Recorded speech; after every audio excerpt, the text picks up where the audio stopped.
Hello friends, ओम श्री गणेशाय नमः। जय श्री कृष्ण। आप सभी का स्वागत है आपके अपने यूट्यूब चैनल पर। फ्रेंड्स, आज हम आपको इस वीडियो में बताने जा रहे हैं साल 2022 की माघ मास की कृष्ण पक्ष की शर्तला एकादशी की पौराणिक व्रत कथा, पूजा विधि, शुभ मुहूर्त, महत्व, व्रत पारण का समय के बारे में। फ्रेंड्स, वीडियो शुरू करने से पहले आपसे रिक्वेस्ट है, अगर आप हमारे चैनल पर नए हैं और आपने अभी तक चैनल को सब्सक्राइब नहीं किया है तो प्लीज़ सब्सक्राइब कीजिएगा चैनल को, साथ ही प्रेस कीजिएगा बेल आइकन को, जिससे नए वीडियो से रिलेटेड नोटिफिकेशन आपको तुरंत प्राप्त हो सके। और वीडियो पसंद आने पर वीडियो को लाइक और शेयर ज़रूर कीजिएगा ताकि सभी भक्तों को इस वीडियो का लाभ प्राप्त हो सके।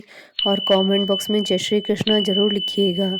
हिंदू धर्म में एकादशी एक महत्वपूर्ण तिथि है। एकादशी व्रत की बड़ी महिमा है। पद्म पुराण के अनुसार स्वयं महादेव ने नारद जी को उपदेश देते हुए कहा था कि एकादशी महान पुण्य देने वाली होती है। एकादशी प्रत्येक महीने में 2 बार आती है, एक शुक्ल पक्ष में, दूसरी कृष्ण पक्ष में।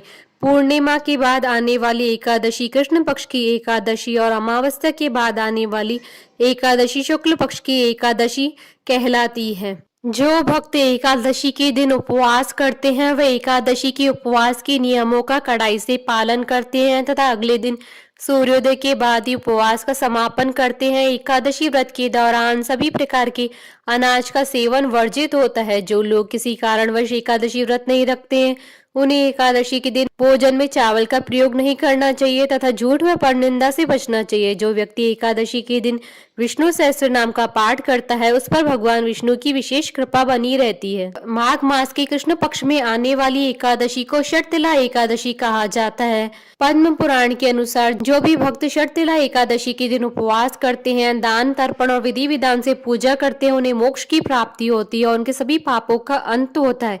पुराणों में बताया गया है कि जितना पुण्य कन्यादान, हजारों वर्षों की तपस्या और स्वर्ण दान से मिलता है, उससे अधिक पुण्य एकमात्र शर्तिला एकादशी व्रत करने से मिलता है। इस व्रत को करने से घर में सुख शांति का वास होता है, मनुष्य को भौतिक सुख प्राप्त होते हैं, मृत्यु के बाद मोक्ष की प्राप्ति होती है। इस दिन की गई पूजा का विशेष महत्व होता है। शर्तिला एकादशी यानी 6 प्रकार के प्रयोगों से युक्त एकादशी। इस एकादशी के दिन तिलों का प्रयोग 6 प्रकार से किया जाता है। पहला, तिल मिश्रित जल से स्नान। दूसरा, तिल के तेल से मालिश। तीसरा, तिल से हवन। चौथा, तिल वाले पानी का सेवन। पांचवा, तिल का दान। और छठा, तिल से बने पदार्थों का सेवन। जो लोग माघ मास की एकादशी का व्रत रखते हैं उन्हें सभी तरह के सुख प्राप्त होते हैं। शर्तिला एकादशी के दिन काले तिलों के दान का बड़ा महत्व होता है। भगवान विष्णु को पंचामृत में तिल मिलाकर स्नान कराया जाता है। इस व्रत को रखने से आरोग्यता प्राप्त होती है। अन्न, तिल आदि दान करने से धन धान्य में वृद्धि होती है। फ्रेंड्स, अब आइए जानते हैं शर्तिला एकादशी के शुभ मुहूर्त के बारे में। हिंदू पंचांग के अनुसार इस बार शर्तिला एकादशी 28 जनवरी 2022 शुक्रवार के दिन है। माघ कृष्ण एकादशी तिथि प्रारंभ होगी 28 जनवरी 2022 को सुबह 2:16 पर और माघ कृष्ण एकादशी तिथि का समापन होगा 28 जनवरी 2022 को रात्रि 11:35 पर। व्रत पारण का समय रहेगा 29 जनवरी 2022 को सुबह 7:14 से सुबह 9:24 पर। हरिवासर समाप्ति का समय रहेगा 29 जनवरी 2022 को रात्रि 8:37 पर। फ्रेंड्स, अब आइए जानते हैं शर्तिला एकादशी की पूजन विधि के बारे में। नारद पुराण के अनुसार ब्रह्म मुहूर्त में स्नान आदि से निवृत्त होकर भगवान विष्णु का ध्यान करते हुए सबसे पहले व्रत का संकल्प करें और भगवान विष्णु की प्रतिमा या तस्वीर स्थापित करें। इसके बाद गंगा जल में तिल मिलाकर तस्वीर पर छिड़के और धूप दीप करके घट स्थापना करें। फिर विष्णु सहस्त्र नाम का पाठ करें और उनकी आरती उतारें। इस दिन भगवान को तिल का भोग लगाएं, साथ ही तिल युक्त फलाहार खिलाएं। इस दिन दान का भी विशेष महत्व है, इसलिए तिल का दान करें। माघ मास में जितना तिल का दान करेंगे उतने ही हजारों साल तक स्वर्ग में रहने का अवसर प्राप्त होगा। इस दिन शर्तिला एकादशी की व्रत कथा जरूर पढ़ें या सुने। भगवान विष्णु की प्रिय तुलसी के समीप दीपक जलाएं। अगले दिन सूर्योदय के बाद व्रत का पारण करें। शर्तिला एकादशी की पौराणिक कथा। एक समय दालभ्य ऋषि ने पुलस्त्य ऋषि से पूछा कि हे महाराज, पृथ्वी लोक में मनुष्य ब्रह्म हत्या इत्यादि महान पाप करते हैं, पराय धन की चोरी तथा दूसरे की उन्नति देखकर ईर्ष्या करते हैं, साथ ही अनेक प्रकार के व्यसनों में फंसे रहते हैं, फिर भी उनको नरक प्राप्त नहीं होता है। इसका क्या कारण है? वे न जाने कौन सा दान पुण्य करते हैं जिससे उनके पाप नष्ट हो जाते हैं।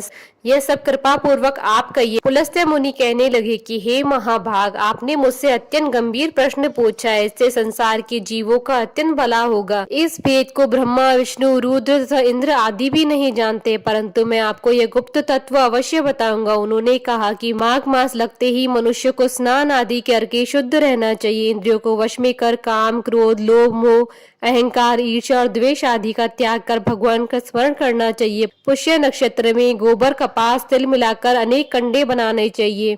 उन कंडों से 108 बार हवन करना चाहिए। उस दिन मूल नक्षत्र हो और एकादशी तिथि हो तो अच्छे पुण्य देने वाले नियमों को ग्रहण करे। स्नान आदि नित्य क्रिया से निवृत्त होकर सब देवताओं के देव श्री भगवान का पूजन करे और एकादशी व्रत धारण करे। रात्रि को जागरण करना चाहिए। उसके दूसरे दिन धूप, दीप, नैवेद्य आदि से भगवान का पूजन करके खिचड़ी का भोग लगाएं। तत्पश्चात पेठा, नारियल, सीताफल या सुपारी का अर्घ्य देकर स्तुति करनी चाहिए। हे भगवान, आप दीनों को शरण देने वाले हैं, संसार के सागर में फंसे हुए का उद्धार करने वाले। हे पुंडरीकाक्ष, हे विश्व भावन, हे सुब्रमण्यम, हे जगतपते, आप लक्ष्मी जी सहित इस तुच्छ अर्घ्य को स्वीकार करें। इसके पश्चात जल से भरा कुंभ ब्राह्मण को दान करे तथा ब्राह्मण को श्यामा गौ और तिल पात्र दान देना उत्तम है। तिल स्नान और भोजन दोनों ही श्रेष्ठ हैं। इस प्रकार जो मनुष्य जितने तिलों का दान करता है उतने ही 1000 वर्ष स्वर्ग में वास करता है। तिल स्नान, तिल का उपटन, तिल का हवन, तिल का तर्पण, तिल का भोजन और तिलों का दान, ये तिल के 6 प्रकार हैं। इसके प्रयोग के कारण यह षटतिला एकादशी कहलाती है। इस व्रत को करने से अनेक प्रकार के पाप नष्ट हो जाते हैं। इतना कहकर पुलस्त्य ऋषि कहने लगे कि अब मैं तुमसे इस एकादशी की कथा कहता हूँ। एक समय नारद जी ने भगवान श्री विष्णु से यही प्रश्न किया था और भगवान ने जो षटतिला एकादशी का महात्म्य नारद जी से कहा था सो मैं तुमसे कहता हूँ। भगवान ने नारद जी से कहा, हे नारद, मैं तुमसे सत्य घटना कहता हूँ, ध्यान पूर्वक सुनो। प्राचीन काल में मृत्युलोक में एक ब्राह्मणी रहती थी। वह सदैव व्रत किया करती थी। एक समय वह 1 मास तक व्रत करती रही। इससे उसका शरीर अत्यंत दुर्बल हो गया। यद्यपि वह अत्यंत बुद्धिमान थी तथापि उसने कभी देवताओं और ब्राह्मणों के निमित्त अन्य धन का दान नहीं किया। इससे मैंने सोचा कि ब्राह्मणी ने व्रत आदि से अपना शरीर शुद्ध कर लिया, अब उसे विष्णु लोक तो मिल जाएगा, परंतु इसने कभी अन्न का दान नहीं किया है, इससे उसकी तृप्ति होना कठिन है। भगवान ने आगे कहा, ऐसा सोचकर मैं साधु की वेश में मृत्युलोक में उस ब्राह्मणी के पास गया और उससे भिक्षा मांगी। वह ब्राह्मणी बोली, महाराज किस लिए आए हो? मैंने कहा, मुझे भिक्षा चाहिए। इस पर उसने एक मिट्टी का डेला मेरे भिक्षा पात्र में डाल दिया। मैं उसे लेकर स्वर्ग लौट आया। कुछ समय बाद ब्राह्मणी भी शरीर त्याग कर स्वर्ग में आ गई। उस ब्राह्मणी को मिट्टी का दान करने से स्वर्ग में सुंदर महल मिला, परंतु उसने घर को अन्न आदि सब सामग्रियों से शून्य पाया। घबरा कर वह मेरे पास आई और कहने लगी कि भगवान, मैंने अनेक व्रत आदि से आपकी पूजा की है, फिर भी मेरा घर अनादि सब वस्तुओं से शून्य है। इसका क्या कारण है? इस पर मैंने कहा, पहले तुम अपने घर जाओ, देव स्त्रियां आएंगी तुम्हें देखने के लिए। पहले उनसे षटतिला एकादशी का पुण्य और विधि सुन लो, तब द्वार खोलना। मेरे ऐसे वचन सुनकर वह अपने घर गई। जब देव स्त्रियां आई और द्वार खोलने को कहा तो ब्राह्मणी बोली, आप मुझे देखने आई हैं तो षटतिला एकादशी का महात्मा मुझसे ही कहो। उनमें से एक देव स्त्री कहने लगी कि मैं कहती हूँ। जब ब्राह्मणी ने षटतिला एकादशी का महात्मा सुना तब द्वार खोल दिया। देवांगनाओं ने उनको देखा, न तो वह गांधारवी है और न ही आसुरी, वरन पहले जैसी मानुषी है। उस ब्राह्मणी ने उनके कथनानुसार षटतिला एकादशी का व्रत किया। इसके प्रभाव से वह सुंदर और रूपवती हो गई। उसका घर अन्न आदि समस्त सामग्रियों से युक्त हो गया। अतः मनुष्य को मूर्खता त्याग कर षटतिला एकादशी का व्रत और लोभ न करके तिल आदि का दान करना चाहिए। इससे दुर्भाग्य, दरिद्रता, अनेक प्रकार के कष्ट दूर होकर मोक्ष की प्राप्ति होती है। कथा सार, इस उपवास को करने से जहाँ हमें शारीरिक पवित्रता और निरोगिता प्राप्त होती है, वहीं अन्न, तिल आदि दान करने से धन धान्य में बढ़ोतरी होती है।